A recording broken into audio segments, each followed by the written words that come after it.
studied consumers for 2 decades now with great intensity all around the world. And this is the most interesting time for me in terms of the observations. It's fascinating because we were at this really big tipping point anyway, with consumers really coming to the forefront and brands really having to listen. You could say that the tail was wagging the dog, and then COVID hit. And of course, with its tragedy and its heartache, it's brought about us living the next normal, not the new normal, it's the next phase. And it's really expedited so much of the tiny chinks we'd started to see. So we've seen obviously growth of online, which makes sense because we've been living at home a lot.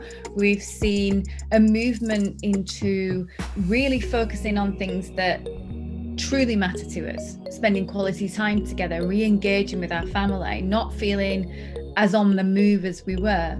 And whilst I think the consumer mindset will be that once we've been taken so far away from things we love, like travel and social and going out to restaurants, and that will swing back somewhat, I don't think it's going to swing back all the way to what the previous way of life was. And consumers are telling us that. They're telling us that they've taken this considerable amount of time to readjust. And these are worldwide surveys and statistics that I have the great fortune to be part of.